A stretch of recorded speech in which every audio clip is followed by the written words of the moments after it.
Welcome to the Church Solutions Podcast, brought to you by JSL Solutions. The Church Solutions Podcast is designed to help equip you and your church in the use of technology and other tools and services. And now, here are your hosts, Steve Lacy and Phil Thompson. It's time for another edition of the Church Solutions Podcast. Hi, my name is Steve Lacy. And I'm Phil Thompson. Welcome again to the Church Solutions Podcast. So good to have you here today. And it's November here in Tucson, Arizona, and it's just simply beautiful outside. That is right. Although it's the day after the election, and many people are in shock and awe. They are. Yes, it was quite a surprise, huh? But that'll be old news by the time this thing gets out. By the time this gets out, this will be old news. Well, this will get out another day or so it won't be too old. But yeah, it is. So we appreciate you spending a little bit of time with us today on the Church Solutions Podcast. We do this every week, and we're a company that does streaming video, StreamingChurch.tv. We do ChurchAppLive.com, which is a mobile app. We do church management systems and website templates, myflock.com, and we do a new product that is actually a live greeter that you can have on your website. Yes, greeter.church. Greeter.church, and you can look that up and see more about that, but our parent company is JSL Solutions. So we talk about a lot of different things on this podcast because we're both, Steve and I, and even people that work with us are involved in ministry. They're doing stuff at their church. I'm part-time at my church. Steve has always been involved in leadership at his church to some capacity. And so we cover a lot of different topics. Today, we're talking about 4 myths about using technology in the church. All right. So we're a tech company. So it's what more than appropriate subject to talk about myths about technology. 4 of them to be specific. Yes. Probably come up with a few more too. But right. So this should start with why use technology in the church at all, right? We don't need technology. Well, the truth is technology has actually been all throughout history. I mean, what was that? The old kind of paper that they used to use, papyrus. Yes. For the manuscripts and stuff, and then of course you got the printing press that evolved. That was probably one of the biggest inventions to spur on Christianity in the world was the Gutenberg printing press, right? Yeah, I talked about that in the book I wrote a few years ago called what was it called? Streaming for Idiots? Or no, it wasn't. It was Streaming Video in 1 Hour or something. Yes, what's the name of it? Streaming Video in 1 hour for churches. I think you're streaming right. for churches in 1 hour. I don't know. You can look it up in Amazon. It's a bestseller.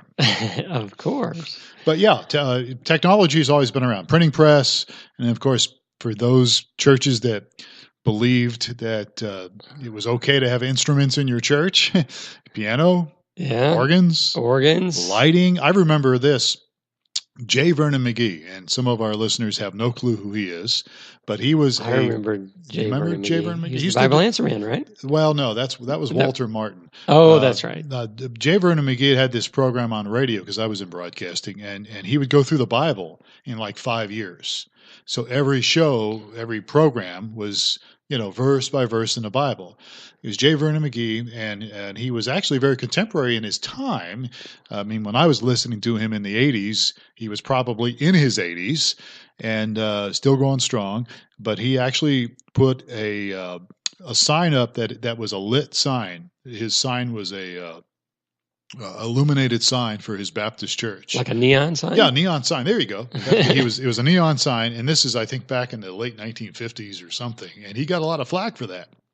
About using lighting up the sign or something,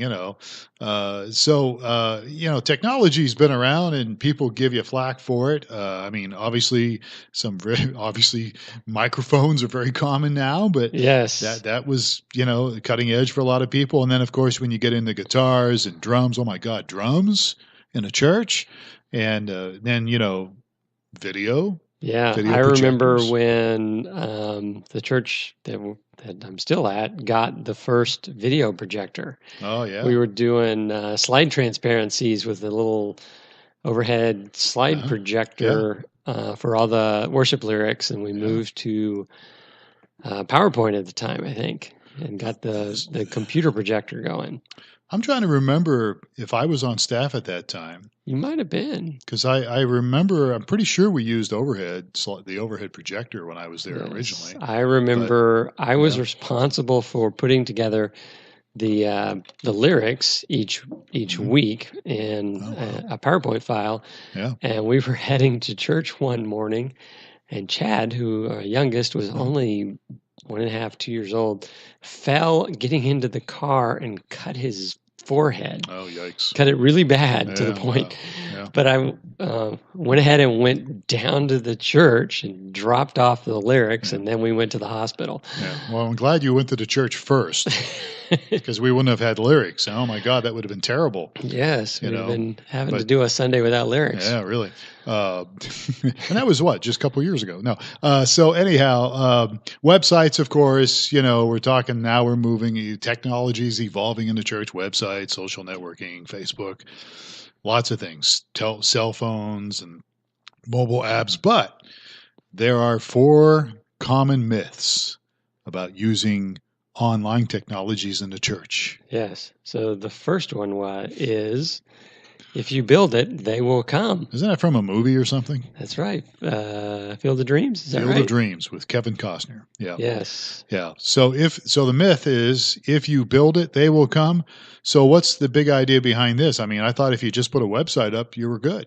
Yeah. And we work with some churches a lot of the time too that still believe this, that, gee, if I put together a website or I start doing this sort of thing on the web, I'm going to have, everybody's going to find out about it, and I'm going to have thousands of people participating in my website once it's there. Yeah. Because even streaming video. I mean, even with they'll think, well, oh my gosh, if I have that, then everyone's going to find it that's out on the web, and they're going to they'll show up and thousands of viewers every Sunday to my church, which is really not the case. That's a myth. Yes. It is a myth. Putting together a digital property is the first 20% of having an experience or having a good experience online for your church. It's the first step. So, I mean, obviously a good website is very important. A blog is very valuable. You do it right. Maybe even a discussion board, perhaps. I think podcasts are good.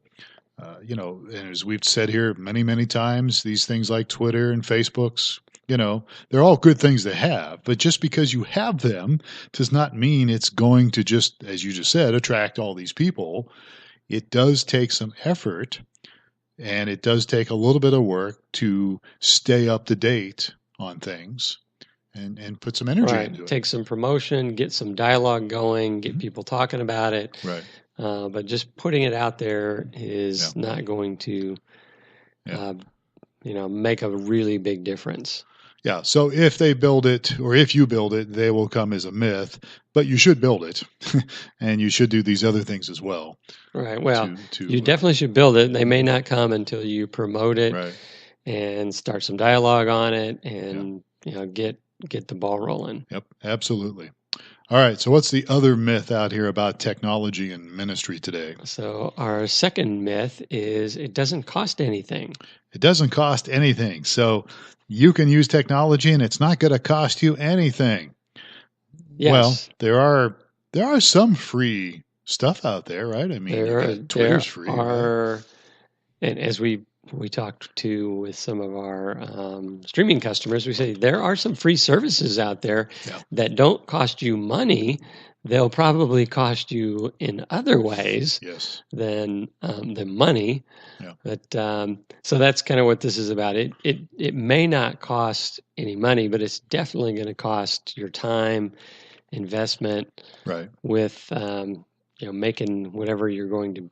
Even if you're using completely free tools, like, for example, Facebook is completely free. Twitter is completely free. Right. Most of the tools out there are completely free. But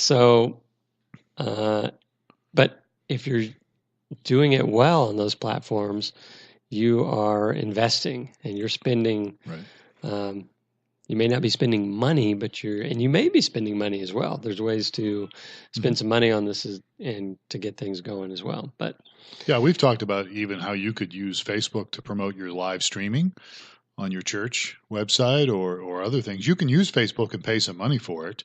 But yeah, you're right. The effort, I mean, some of the tools might be free, but you need to invest some, at least time and energy into it.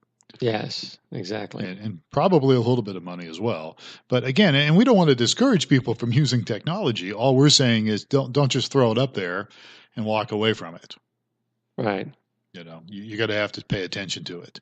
And that includes, posting on social media and doing it right, which we've spent a lot of time here on these podcasts in the past talking about that. All right. So another myth about technology in church and ministry. So number 3 here is only the younger generation uses social networking. Only the younger generation. That is a myth. One of those kids, those young punks today, they don't have a clue what's going on. That's not true. There's lots of people using social networking today. In fact, I think you got a stat there, don't you? Yeah. So we have one study that reported that 64% of Twitter and 61% of Facebook's users are 35 or older. Yep. So the majority are 35 or older. And actually, it's probably true with your son as well. But my kids have kind of beyond the Facebook. It's not the primary place, and It's not the primary place anymore because that's where mom and dad are hanging out now. And all these old people are hanging out. So we're going to go hang out somewhere else. Yeah, Snapchat, I guess, which I have on my phone. I've never figured out how to use it. Do you have Snapchat? I have Snapchat. You know how to use it? You need to show me how to use it. I'm not an active user of Snapchat. I don't know what it is. My wife is all over Snapchat. See, I need to ask Tina about that because I don't know how to use it. I've opened it up and go, all right, what do I do now? And, I work in technology. I mean, I haven't really spent that much time. I guess if I really looked at it a little closer, I might figure it out. So you got Pew Research. Another stat here. What do they say? So Pew Research Center says that 38% of adults 65 and older are online. Wow. Okay. No, I could see that. Yeah, absolutely. Yeah. So to really take care of your technology here, you really need to, you need to meet people where they're already at, where they're at, which, I've talked about this before and many people have. Jesus, the disciples, the apostles, all throughout history, they always went to where people were at. They didn't expect people to come to them. Right. Now we build churches and we hope they come. We might spend some money on some things to try to get them there. But the bottom line is we need to go where they're at. And as you just read the stat, there's a large percentage of not only Americans, but people all over the world that are online using social media. So you need to reach them where they're at. So you need to develop some methods, and we've had some people on here we've interviewed. We'll interview some more down the road a ways about how you can best use social networking and some keys to connect with people.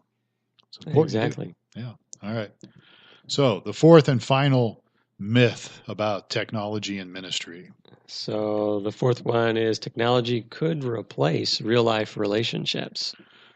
Technology could replace real life relationships. So I think if you're an introvert, you wish that was the case, but that's not really accurate. It's all about relationships, and in my opinion, it always will be. I think technology is a great tool to connect with people, and build relationship. Yes, but it's probably not a great plan unless you're at an online dating service or something like that. I was going to start one of those years ago when I was single. I really should have. This was the early 90s, and I should have done it. Oh, yeah? I'd be rich today. Well, in the early 90s, there wasn't an internet to start with, so that might have been a little tough. But by the mid 90s, you would have been in business. I'm trying to think. What you said there was no internet in the 90s? Is that what you just said? There was no internet. There was no browsers, so there was really no internet. Well, when did Windows come out? When was it? I thought it was the early 90s. When did Windows come out? Windows has been around Windows 90. Yes, probably since the early 90s. Okay. But Windows didn't have the internet. They didn't have the internet? Didn't have the browser? No, there was no browser. The very first browser was, I don't know. Little technology trivia, was developed by a guy named Mark Andreessen, when he was in school at Urbana, University of Illinois. Okay, yeah, Urbana. Yeah, up in Urbana. Yeah. Yeah, so he developed the Mosaic browser that allowed you to surf the web, the internet that existed, and that evolved into the Netscape Navigator browser. Do you remember that? That I remember. Yeah, so that was probably the first large platform deal, and then Microsoft played catch up, right, as they often do, and created Internet Explorer after Netscape Navigator. Interesting. And you're saying that wasn't until 1995? It was a 94, 95. Okay. All right.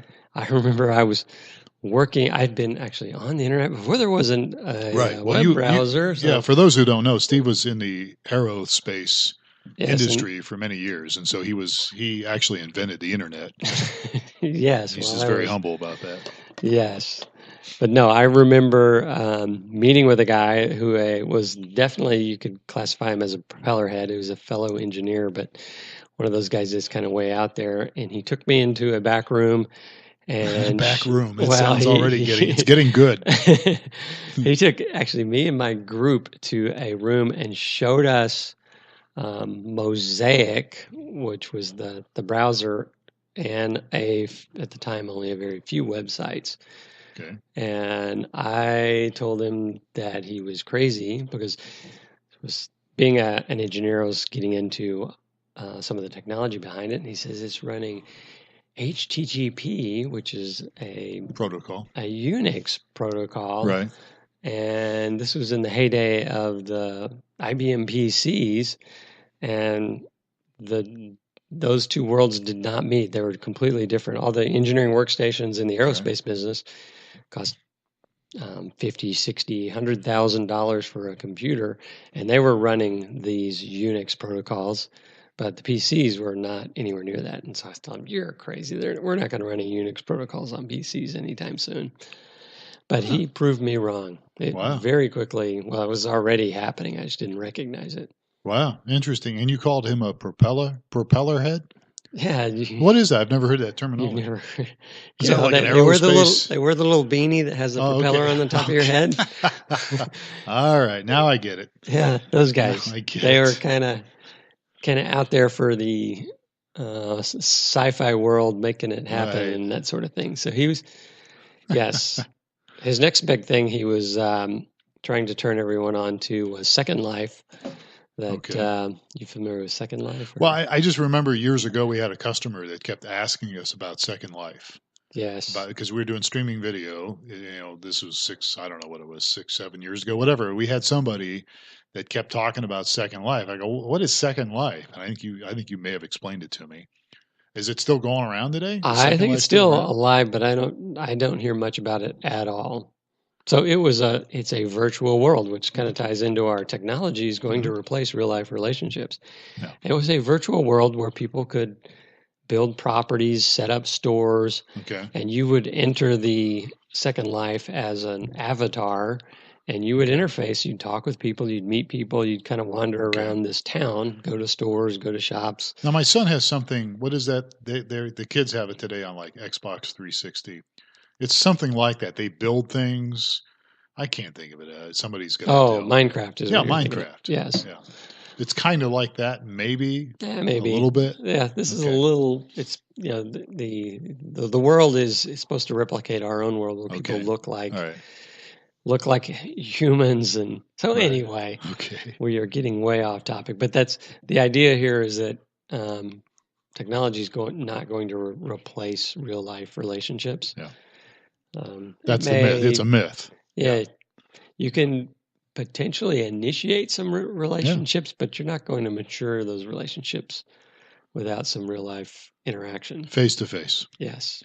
Yeah, absolutely. And again, it's a good tool, but the myth that, hey, it's just going to replace it, like I said at the very beginning of this point, if you're an introvert, you might hope that's the case, but the truth is there's nothing that replaces, that intimacy of connecting with somebody and, sharing your life with somebody. And that's really what part of, I believe, Christianity is all about, So it's a myth that it's going to replace it. But it, again, like all these other things we talked about, it's a nice tool. Right. It can definitely enhance, and it can, I think it can initiate some relationships that turn into real life relationships, real relationships. Yeah. And I value that. I've reconnected with a lot of people and even met some new people online, like through Facebook, and it's been really good. So, all right. So we've been talking about 4 myths about technology.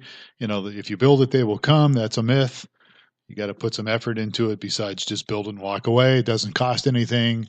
Well, there are free tools out there, but it does cost you energy, time, and even some other things, even possibly money if you want to take it to the next level. And then the third one was the younger generation is the only one using social networking. That is a myth, of course. And of course, technology, as we just said here, could replace real life relationships. Not the case. All right. So we're done.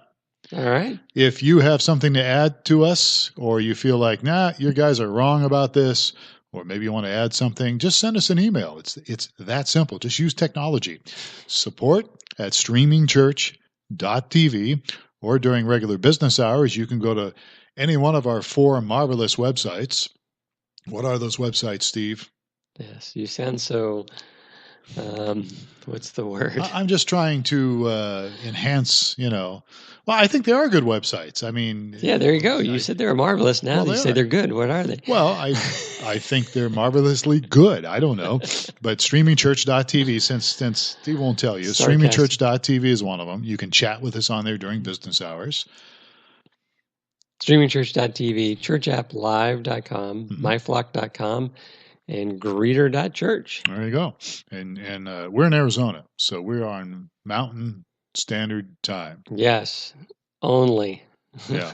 Everybody else changes their clocks. We don't. Yes, we're the rebels. Now, Colorado, they do change their clocks, and they're on Mountain Time, but they're on Mountain Daylight Time, right? Is that the difference? Depends what time of the year it is. Yeah, it depends what time of the year. Right now, they're on Mountain Standard Time. Didn't they change their clocks? They did, but they're they're back on standard. Oh, so they're the same as us. Yes, we're both on standard, and then they're going to switch to daylight, which we do not recognize. You realize nobody's listening to us right now, right? It's like, what are these guys talking about?